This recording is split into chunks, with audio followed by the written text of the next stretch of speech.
Hello everyone, কেমন আছেন সবাই? আজকে আমি খুব সুন্দর করে রেডি হয়ে নিয়েছি মামাতো দেওরের বিয়ে রিসেপশানে যাব বলে। তো আমাদের গাড়ি চলে এসেছে এবং গাড়ি করে আমরা বেশ কিছু দূর পর্যন্ত পৌঁছে গেছি। যখন বেরিয়েছিলাম তখন বিকাল ছিল, তবে মানকুণ্ডুতে পৌঁছে গিয়ে দেখি প্রায় সন্ধে হয়ে এসেছে। আর মামার বাড়িতে পৌঁছে গিয়ে দেখি বিয়ে বাড়িটা তো ফাঁকা ফাঁকা লাগছে, কেন কি না ওদের বিয়েটা ছিল বা অনুষ্ঠানটা ছিল লজেতে। তো এখানে এসে সব দিদিদের সঙ্গে দেখা করে নিলাম। দেখছি খুকি দিদি জামাইবাবু তখনও পর্যন্ত রেডি হচ্ছে, তো ওদেরকে নিয়ে আমরা পৌঁছিয়ে গেলাম লজেতে। তো লজটাও দেখুন খুব সুন্দর করে সাজানো হয়েছে, তাই না? পাখাগুলো কি ভালো লাগছে।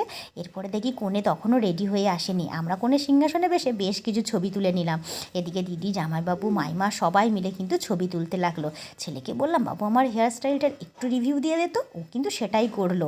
এরপরে আমরা ফুচকা এবং তারপরে পকোড়া, কফি সবই একে একে খেয়ে নিয়ে সবার সঙ্গে অনেক গল্প আড্ডা দিলাম। তারপর রাত 8:30 নাগাদ আমরা চলে গিয়েছিলাম খেতে, কেননা আমাদেরকে তো আবার বাড়ি ফিরতে হবে রাত্রেবেলা। তখনও পর্যন্ত লোকজন সেভাবে আসেনি। তো আমরা বসে পড়েছিলাম খেতে। আর দিদিরাও মোটামুটি সবাই বসে পড়েছিল, কেননা ওরাও বাড়ি ফিরবে।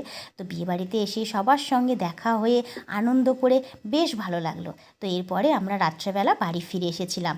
বিয়েবাড়িতে এসেছি অথচ আপনাদের সঙ্গে ব্রাইডের লুকটাই শেয়ার করা হয়নি। এই দেখুন আমাদের ব্রাইড, তো ভিডিও করা হয়নি, কিছু ফটো আমরা অবশ্যই তুলেছি, সেগুলোই আপনাদের সঙ্গে শেয়ার করলাম।